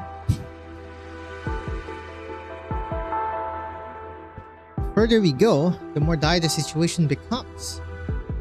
Freshly rent canyons, diverted rivers, pathways that withstood the weight of great nomadic cities, now torn, distorted, warped beyond recognition. The maps of the past are now no more than scrap paper. Every trail must be charted anew. Well, there is no doubt that the blood of TCAS lies this way though. Our bond yet hums. The closer we get to the heart of the battlefield, the higher the rate that Originium integrates with all information. The rocks, the soil, the waters, the peoples. Originium's influence has its clutch. around virtually everything on Terra. Yet perhaps we have long forgotten the fundamental principles of how it works. What do you mean by information just now? Perhaps we shall find out rather soon, Doctor. Or maybe... no, never mind. Objectively speaking, this Originium-contaminated terrain does give a tactical advantage to Ceresis' military operations. In contrast, the Victorian front is all but shattered. But this level of Originium activity still pales in comparison to the catastrophe strike earlier.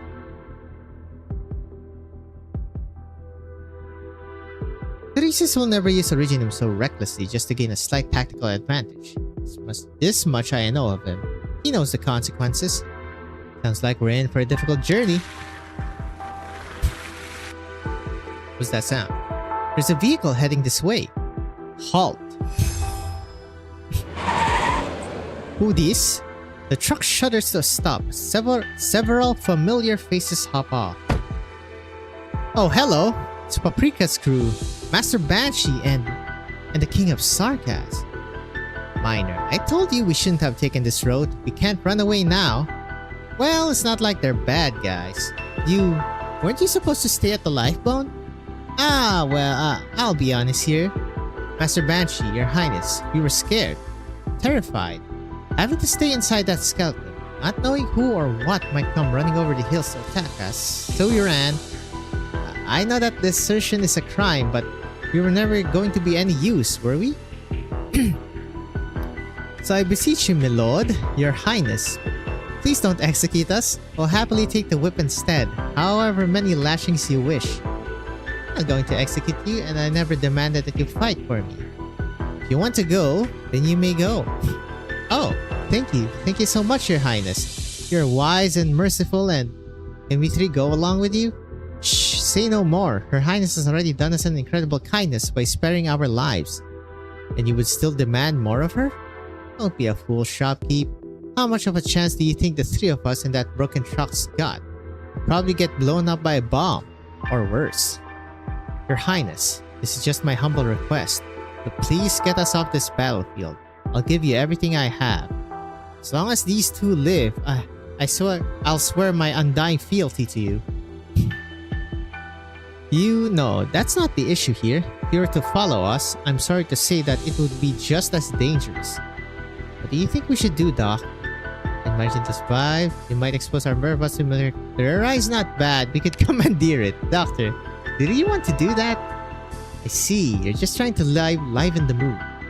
Very well then, driver. We can travel together for a while. After you pass through the war zone, you should leave Victoria once and for all. Thank you. My deepest gratitude. And please use our transport. It should carry us far enough. Oh, King of Sarkas, you are a most magnanimous soul. And I truly do not know how I could repay this kindness of yours. The coin. Huh? The coin I gave you. I completely forgot about that. Good thing I didn't drop it. Here for you, my lord. I was wrong to beg it of you. It was my honor to serve, Banshee Lord. How could I have expected payment for such a privilege? I think they're scared of you. I hope you don't think me a miser. I need to ensure that they are not imposters. You need not fear. I hold no malice against you. Logos moves his finger and the coin in his palm vanishes, only to reappear in the shopkeep's hand in a heartbeat. Shopkeep stares, first at the hand capable of quaking the earth and shaking mountains with a single pen stroke, then at the coin in his own hand, and finally back at the deadpan Banshee, unsure of how to react. Was that a magic trick?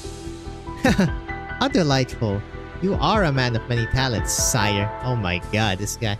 I better go help driver start the car.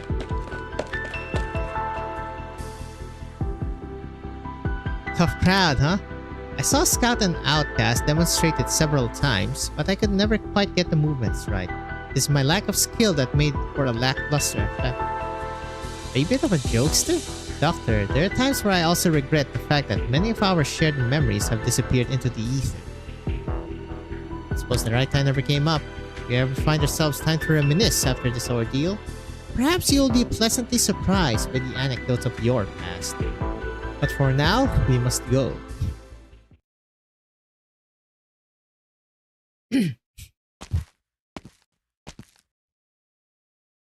There's no sound here.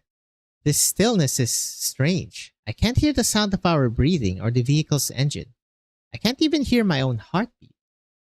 Is this some kind of Originium arts? Did someone have blocked all sounds in the vicinity to conceal themselves? No, Amiya, listen carefully. It is not that sound has forsaken this place. Instead, there is a great tremendous roar, so great that it drowns out its lessers. It is the deafening cry of death itself. Look, over there. That leaf. A leaf hangs from the lowest branch, its surface tinted with vibrant yet bizarre colors, like the work of a haphazard artist or sunlight reflecting off a puddle of grease. Like the vestiges of some sort of arts, like some kind of fungal infection. It is rotting. Decay unhinges its maw, gnawing at all in its sight, leaving behind only iridescent bite marks. Within a few seconds, the sprightly yet strange coloration spreads across the entire plant, and even onto other bushes. The once succulent leaves become drips of foaming liquid, leaving behind only bare vein networks quivering in the wind. Just like a finned beast's skeleton after its flesh has been picked clean, unceremoniously discarded. Wow. The wind rises, as if wanting to tear at their skin. It is the sigh of an unsatiated beast.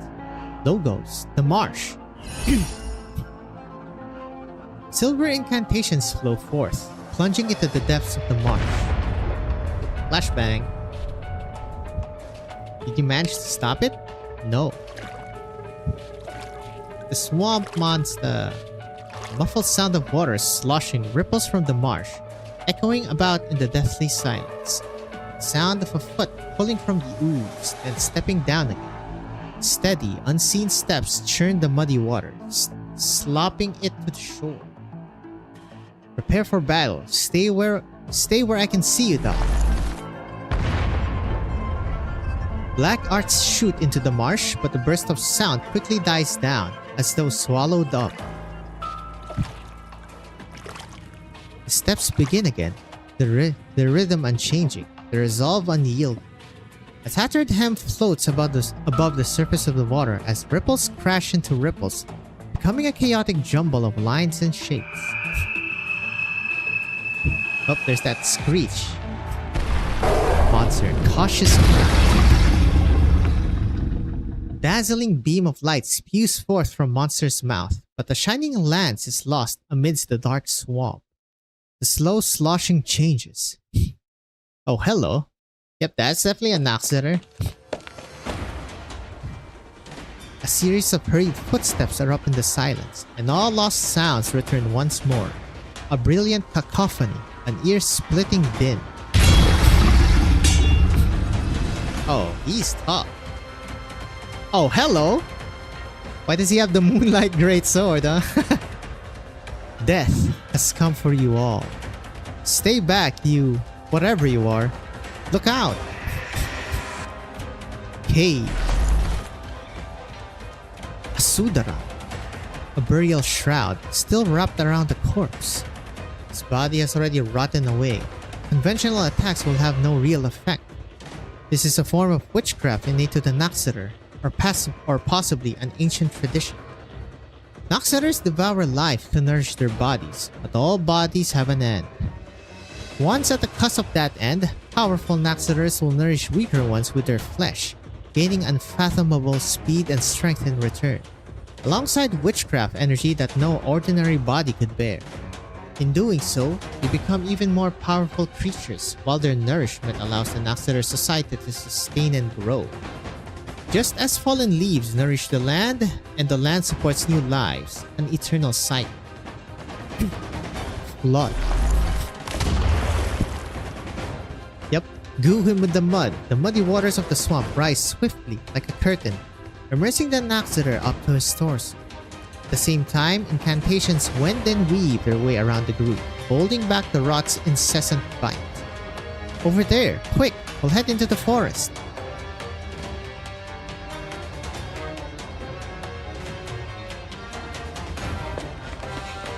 Oh, hello. Don't step on the mud. the ticking screeching. With the swamp rising, or perhaps the mist sinking, the dark ground becomes a gaping mouth, trying to engulf all. The group struggles through the mire, each breath growing more labored. A singular thought seizes the collective mind. Living is a tedious and futile effort compared to the peaceful, eternal slumber that awaits. They simply turned around and embraced death. Monster, protect the doctor. Urgent growl. He's here. The only sound they can hear is the whistling of the corroded blade as it swings down. The Naxater, the one who walks alongside death, has arrived before them. That is one hell of a design, brother. Oh, it has name tags. I didn't notice that. Piercing cry. Did Monster also feel the pain? All life withers before his arts. We are caught in the Naxater's witchcraft. Our life force will be sapped to become its nourishment. Yeah, it has name tags. He's fast. Did he come from the mud or drop from a tree? Either is possible. From life to death, from blossom to wither, they draw upon the entire life cycle, turning it into seeds that produce new Naxaters. I can feel it, the unending flow of witchcraft energy flooding towards us. And not just from the enemy before us, from the marsh, amidst the trees. It's everywhere. We have been wrapped in the Naxater's shroud. By his hands, death hangs above our very heads.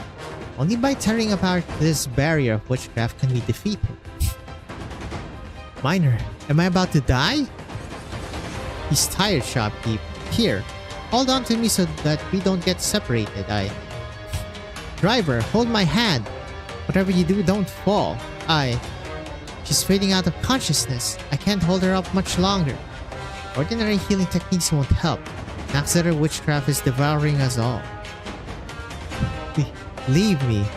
I'll only hold you back. You can let go of us. I know that if it wasn't for us, you and Sir Banshee could fight more easily. No. I promised that I would get you out of the battle. We're in this together. Is that so? Good. The scent of blood pervades the air. Striver and the others' wounds. No, this blood is witchcraft. Huh? As in, a vampire? This forest has Naxaters and vampires? Oh boy. It's Nadine? A thin fog of blood floats all around them. This is entirely different from the Prince of Blood's arts they witnessed before. It is subtle, like delicate strands of silk nearly smothered by the all-encompassing mist of decay around them. But it is these silken strands that slightly stir the stagnant air. Amiya, feel the flow of wind. I will expose the weave of this shroud and locate its weakest point. Got it. Black arcs gather before Amiya's body, condensing into a spear. Logos raises his hand, pointing at the depths of the thick fog. Pierce. Dull growl. Herald of death. You resist the spread of the rot, but to no avail. In the end, death will claim your corpse. I have never once doubted that. Disperse. Oh? His giant blade falls, sticking into the soil like a gravestone. The Naxater's shroud flutters and billows. In an instant, his imposing figure disintegrates, leaving behind only several tattered strips of cloth gently falling to the ground.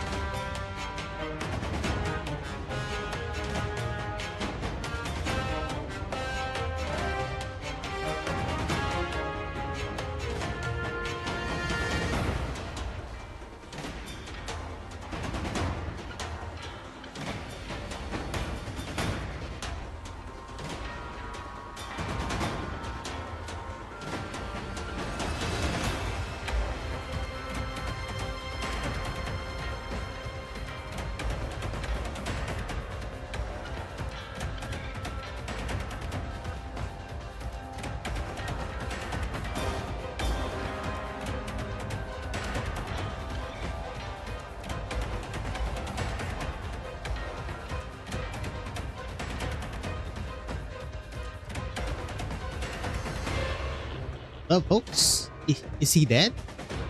I can finally breathe. clack, clack. It's the sound of bone scraping against bone.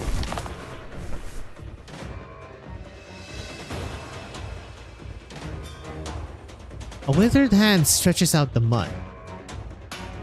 Eh? Ah! Watch out! Fell apart. Looks like it to me. Whew! And you become such a badass, driver. Shouldn't we keep going, Your Highness? Yes. It's best we leave at once, before the Noxeter reawakens and catches up to us again. Ooh, gotta leave soon. Come on, come on, come on.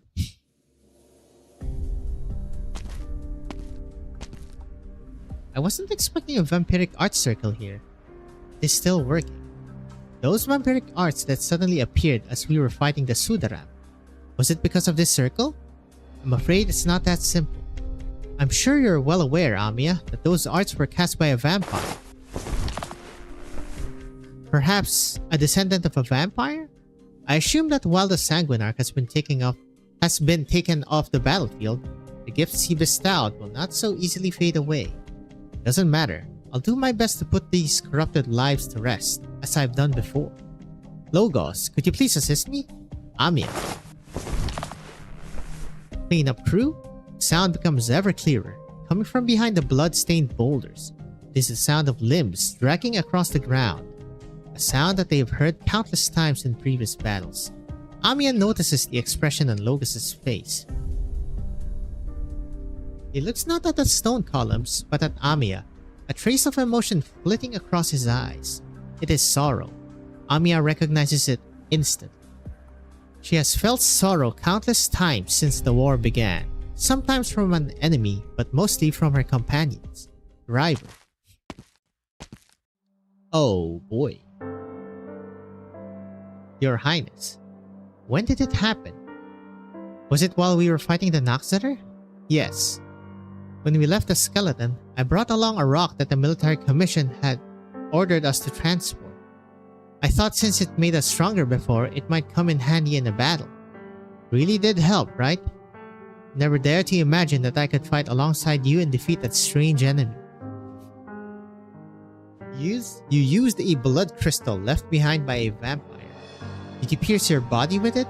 No, that wouldn't have induced such a drastic change. You swallowed some fragments. You willingly accepted Dukarael's blood and arts. I've always had the vampire bloodline, even though it's pretty faint by now. But I could still sense the Sanguinarch's call, even if it felt nothing more like a whisper. I've seen those worms crawl out of Sarkas's corpses before, so there's no need to pity me for not knowing the consequences. Instead of dying in the gutter like a real worm without so much as a yelp, I'd rather accept this power and die on the battlefield, like a real Sarkas. This isn't a spur-of-the-moment decision. A few months ago, while driving aimlessly through the wilderness, I heard a broadcast about what was happening in Londinia. And somehow I just drove all the way here. Shopkeeper says I read too many stories about knights. That's rubbish. Everyone knows that Casdell doesn't need knights. I just wanted to know if there was a real path in life that I could follow, one with a proper end. If I could give some meaning to my life without just wasting it. And then I met you. The path of the King of Sarkas is the path for me. We fought alongside each other on this path, like you said. We're in this together. And now the fight's stopped. At least for now, my buddies are still alive. Your Highness, you can deal with me as you see fit. Well, I'm guessing we're gonna have our second death? Deal with you? What are you talking about? Driver, why have you become like real scary, aren't I? Your Highness, please, I beg of you, help her. And Lord Banshee, sire, I humbly return this coin to you. This is the only thing of worth I have. Witchcraft is the trigger to her condition, not the cause. There is nothing I, Amiya, and even Dr. Calcit could do to reverse the changes. Then what are you going to do? Don't tell me you're going to kill her like you killed those red worms. Stand aside, shopkeep. This was my decision. Your Highness, I heard that, in the past, the greatest warriors of the Sarkas, right before they died, could request that the king grant them a vision. That's what Patriot said. I don't know if if I count or not. Amiya raises her hand. Black arts coalesce at her fingertips. A desperate smile emerges on the driver's face as she unconsciously looks at the top of the Cottus's head, searching for the legendary black crown. My king. What will I see? I just hope it won't be me driving that piece of junk around Castle. Driver, can you tell me your name? Your real one. Is this part of the ceremony too? Well, if I knew your name, it would be a lot easier. Marila, a common name. Casimir-shan, Marila. Sorry, I never stayed in Casimir for long, so my pronunciation might be off. No, it's good. It's been so long since anyone called my name so gently. Ever since my mother died. Well, that's why she wants to become a knight. Marila, I refuse your request. You won't grant me a vision? I suppose. I was never a warrior to begin with. No, that's not it. I refuse to let you die here, by my hand, Marila. You have not become the vampire's creation. Your looks have changed, but I don't sense you becoming any more evil or bloodthirsty. Ooh, Zombie Jacker, thanks for following. And even if you are showing a bit more of your ancient bloodline, you're still you. You do not deserve punishment, nor should I be the one to give you your honor. But you are the king of Sarkas. Please, call me Amiya. Miss Marila, I've had my share of worries because your team, isn't comprised of Rhodes Island operators. I was thinking earlier about how we could get along with you three, but in truth, it wasn't a problem at all. If you wish to fight alongside us for our common goal, then I welcome you with open arms. The young Cottus keeps her arms outstretched, her blue eyes blinking. Sarkas woman grasps her slender fingers. Despite not feeling much sorrow, 2 rows of scarlet tears still flow down her cheeks. Still going. Were you watching Amiya? She's changed a lot these past few years. She's always been a good leader. Core of the vampire's ritual has changed. It is no longer just a tool to amplify the strength of the Sarkas, nor a simple collector of energy. It is deepening the Sarkas' bloodline's bond with Originum, with Amnanam. The blood of Tikas is playing a role in this somehow. The strength of the Sarkas bloodlines act as a direct catalyst to the Originum spread. In turn, the information within Originium empowers the bloodlines, changing their powers and other traits. The effects of these arts seem similar. In Salus merge a lot of bloodlines, Confessaria are skilled at bringing out the power in bloodlines. We must be ready. The threat that Amnanam represents may very well be far greater than anything we expect. And battle. There we go. Okay, folks, I'll actually skip this for now because we are going to be leaving a bit soon. The sunset weaves a silken river. Okay, heaven and earth bolster me upon the... Alright, folks, I'll be back soon-ish. Maybe in like an hour or two. Much more of. See ya. And hopefully you also get lucky with your pulls, yeah? Disappeared to the flames again.